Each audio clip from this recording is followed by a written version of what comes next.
Hi everyone, my name is Kai Madison Trump. I am the granddaughter of Donald Trump. I'm speaking to you today to share the side of my grandpa that people don't often see. To me, he's just a normal grandpa. He gives us candy and soda when our parents aren't looking. He always wants to know how we're doing in school. When I made the high honor roll, he printed it out to show his friends how proud he was of me.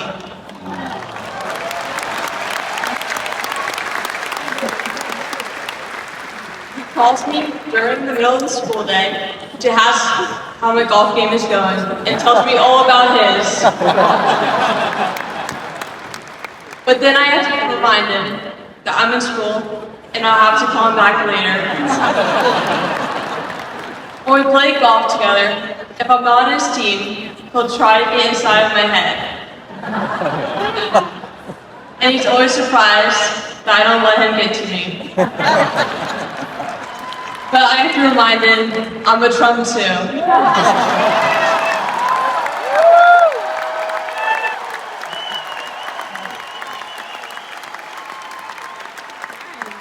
Even when he's going through all these court cases, he always asks me how I'm doing. He always encourages me to push myself to be the most successful person I can be. Obviously, he sets the bar pretty high, but who knows, maybe one day I'll catch him.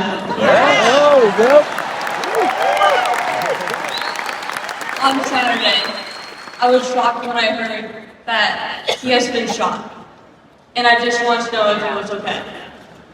It was heartbreaking that someone would do that to another person. A lot of people have put my grandpa through hell, and he's still standing. Yes! Woo! Yes! Woo!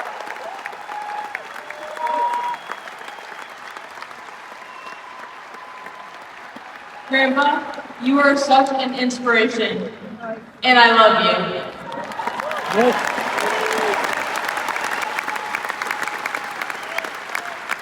The media makes my grandpa seem like a different person, but I know him for who he is. He's very caring and loving. He truly wants the best for this country, and he will fight every single day to make America great again.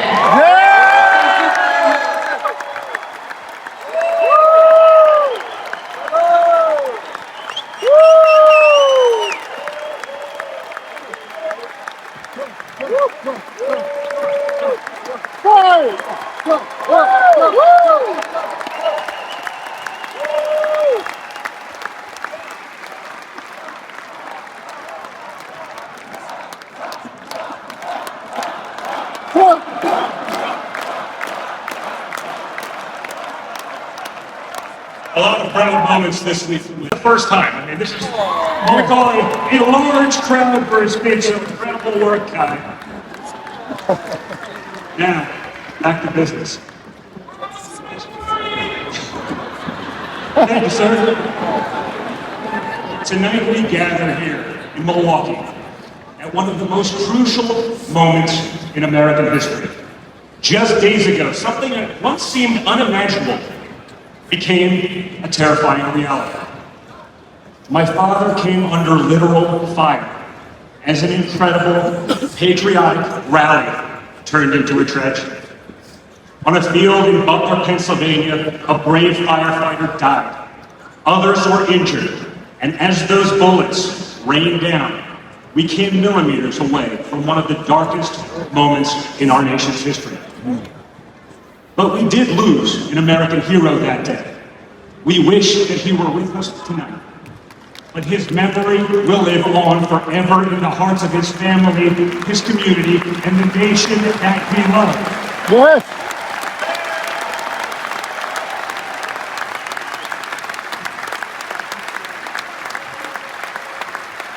So I would like to take just a moment tonight to express our gratitude for the life and service of American hero, Corey Comparator. Woo!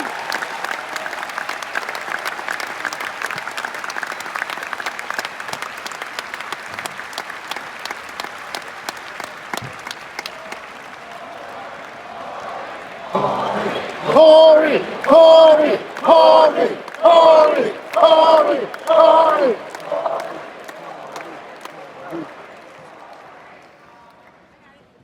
They say you can't truly know how you'll respond in a moment of danger until you're actually confronted with it. So what was my father's instinct as his life was on the line? Yes. Not to cower, not to surrender, but to show for all the world to see that the next American president has the heart of a lion.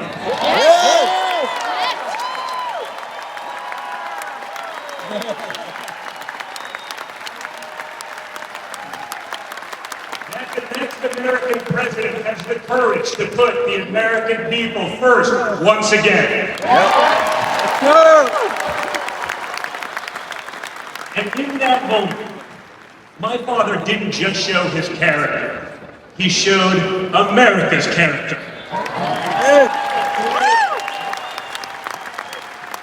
When he stood up with blood on his face and the flag in his back, the world saw a spirit that could never be broken.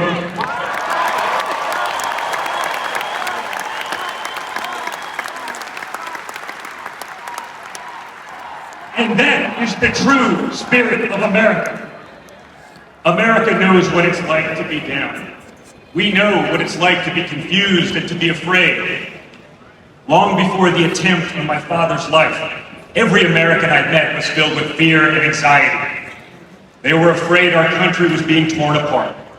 They were anxious about the massive and chaotic invasion of illegal aliens across our border. They were deeply concerned about partisan lawfare, education indoctrination, and attacks on freedom of speech. Most terrifying of all, they saw that our leaders didn't care, or worse, that they joyfully aided and abetted the erosion of our rights. Right. And the lies. Oh yeah, the lies. We won't ever forget the lies. From left-wing politicians, from their allies in the media. When you hear them in a row, you fully understand the extent they have gone to divide this great nation. They lied about Russian collusion. They lied about Hunter's laptop. They lied about Joe Biden's fitness for office. They lied about the border being secure. They lied about inflation being transitory. Yep. They lied about how they would safely withdraw from Afghanistan. They lied about Biden being a, quote, moderate. And they told one nonstop lie after another about my father.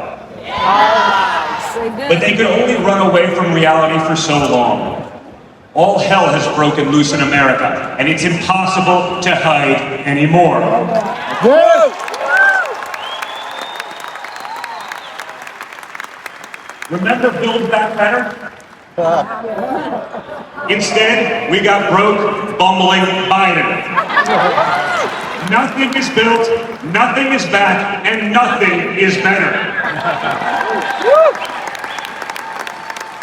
Bridges are collapsing, our credibility is crumbling, and our money is worth less and less every single day. It was just one giant bait and switch, and normal Americans are the ones left holding the bag. That's right. Housing costs, gasoline prices, grocery bills just keep going up. Wave after wave of illegal aliens, deadly drugs keep pouring across our border. Meanwhile, pro-crime district attorneys have turned our cities into giant crime zones. They've turned criminals into victims, prosecutors into criminal defense attorneys, and police into public enemies. Left-wing activists are pretending to be educators, teaching our kids that there are 57 genders, but they can't even define what a woman is. On one hand, they think free speech protects their right to expose your children to explicit drag shows. On the other hand, they want to put you in jail for making a meme. It's like the entire world has been turned upside down.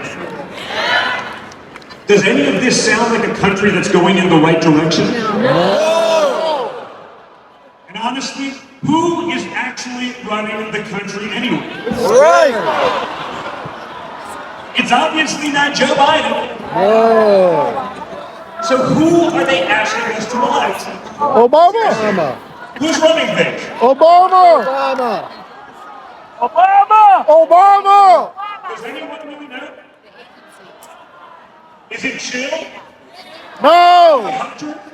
No. Barack Obama? Yes. Maybe it's the ghost of Corn Pop. Woo. Whoever is running the show, the only thing they are effective at is persecuting my father. Yep. Right. They twisted, contorted, and corrupted the criminal code to turn bookkeeping errors into felonies. They concocted new legal theories out of thin air. They imposed gag orders on my father because the last thing a defendant should be able to do is defend himself, right? Right. They punished him for merely speaking the truth. They say they hate Vladimir Putin, but it sure seems like they spent a lot of time copying his playbook.